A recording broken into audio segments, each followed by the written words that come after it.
Let's now work on a frame example. This is the frame structure we're going to be solving in this problem. Let's assume Young's modulus of 200 gigapascals, Poisson ratio of 0.3. Each of the frames or each of the beams in the frame are at 2 meters or 2 meters long. The cross section of the beam is 12 by 12 centimeters squared, and the force is 100 newtons in the negative y direction. So this is 100 newtons. I have two elements, and I have 3 nodes. And so 3 nodes and 3 degrees of freedom per node, which means I'm going to end up with a 9 by 9 stiffness matrix for the entire structure. So first I need to create the global stiffness matrix per element. Using them, form the total stiffness matrix for the entire structure, and then apply the boundary conditions to solve for the unknowns of my problem. So the cross-section area is given in here, and I is given in here. For element 1, which is at 90 degrees with respect to the global stiffness matrix, or global coordinate system, again, let's go back here. This is the global x, and this is the local x. They're at 90 degrees. Whereas the global and local x for the second element are lying above each other, so element 2 is at 0 degrees. Again, since element 1 is at 90 degrees, using the equation we found for the global stiffness matrix for a frame element, I can make this stiffness matrix for the first element. I have written the degrees of freedom for each column and each row next to them. So the first 3 columns are for node 1, and the second 3 columns are for node 2. The first 3 nodes or rows are for node 1, and the second 3 nodes or rows are for node 2. Similarly, I can find the total stiffness matrix for the global stiffness matrix for the second element, which is at 0 degrees. Again, I have written the degrees of freedom corresponding to each column and row next to them. So the first 3 columns are for node 2, the second 3 columns are for node 3, the first 3 rows are for node 1 or node 2, and the second 3 rows are for node 3. Writing them next to each other, the global stiffness matrices for element 1 and element 2, I see that node 1 or node 2 for element 1 is in contact with node 2 of element 2.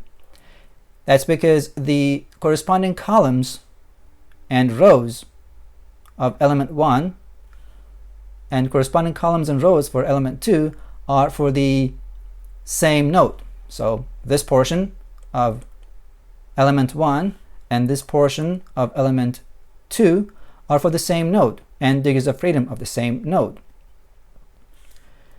Now, having this 6 by 6 and this 6 by 6 global stiffness matrix, I have to move on to create the 9 by 9 total stiffness matrix. And I do it by adding this portion and this portion of the matrices and leaving blank or 0 the nodes which are not attached to each other by means of any elements. So this is the total stiffness matrix of the frame structure. The portion shown by this rectangle is the summation of corresponding components of each of the global stiffness matrices for the elements that I have in this structure. And this portion, which relates node 1 and node 3, and this portion, which also relates node 1 and node 3, are 0 because node 1 and node 3 are not attached to each other. And the rest of the elements or the components of this matrix are filled by the corresponding components of matrix 1 and matrix 2. Now that I have the total stiffness matrix and 9 by 9 matrix, I can relate the nodal forces to nodal displacements, and I can apply the boundary conditions.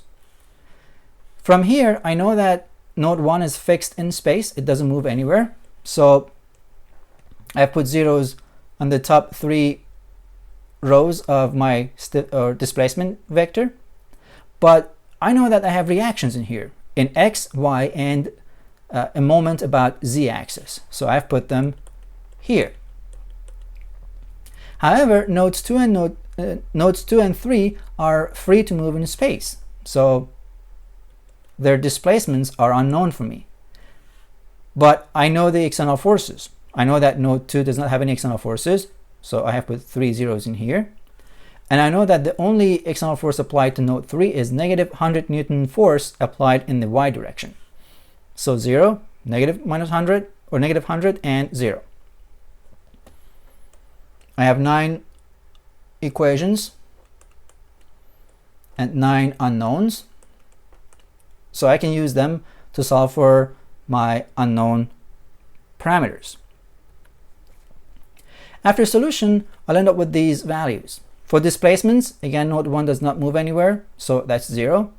And this is the displacement of node 2, and these are the displacements of node 3. Then I'll end up with these forces. The forces at node 1, the forces at node 2, and the forces at node 3. I know that node 3 has a 100 Newton force in the negative y direction. That's why it's 100 minus 100. This is actually known from my problem statement. And external forces at node 2 are also 0, so these are knowns. These are actually the unknown forces that we solved for. So if I go back to my problem statement, this is 100 and this L is 2. I know that I need to have a force, 100 Newton force applied in a positive y direction.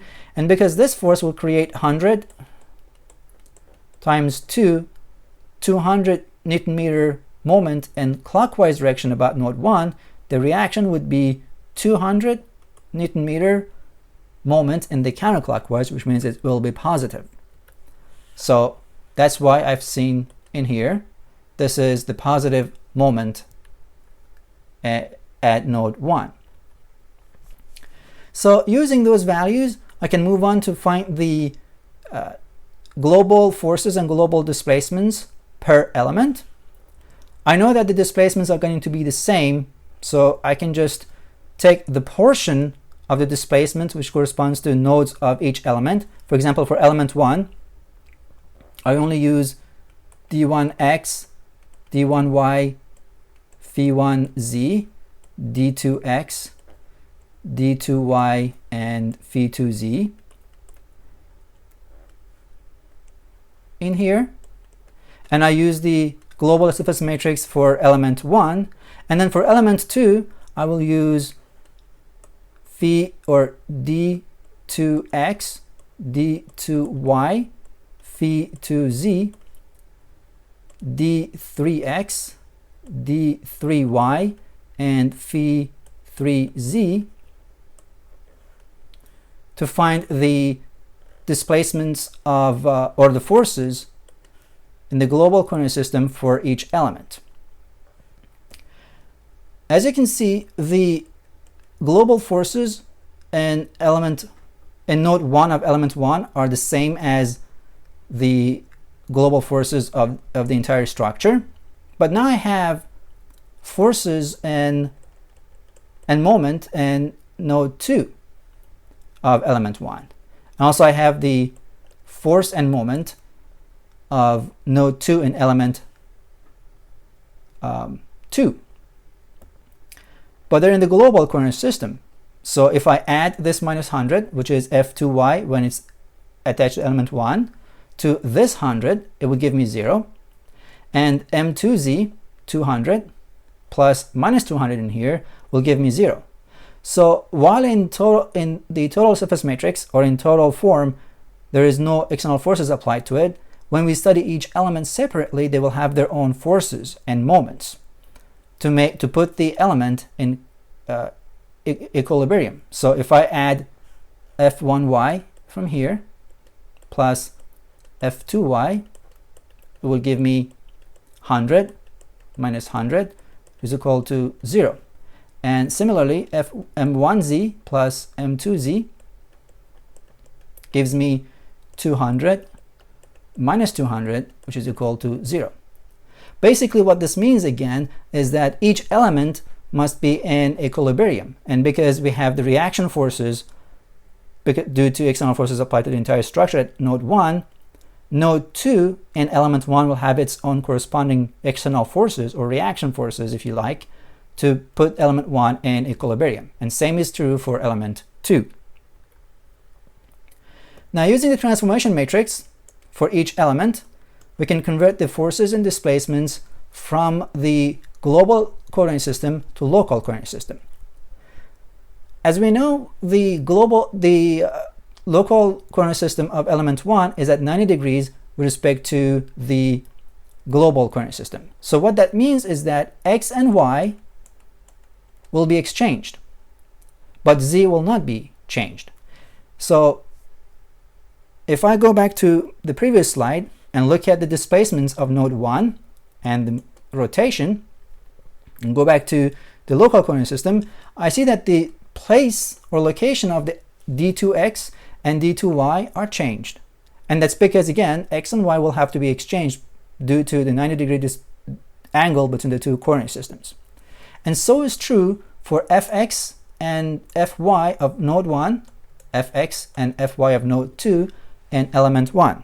If I go back here, f1x is 0, f2x is 0 in the global coordinate system for element 1. But if I move to the local coordinate system, now f1x is 100 and f1y is 0. f2x is minus 100 and f2y is 0. But since the second element is aligned with the global coordinate system, the forces are going to be the same as we saw before. So here 0, 100, 200, 0, minus 100, 0. And the same is true for the local forces of the second element. So here we looked at an example of a frame problem.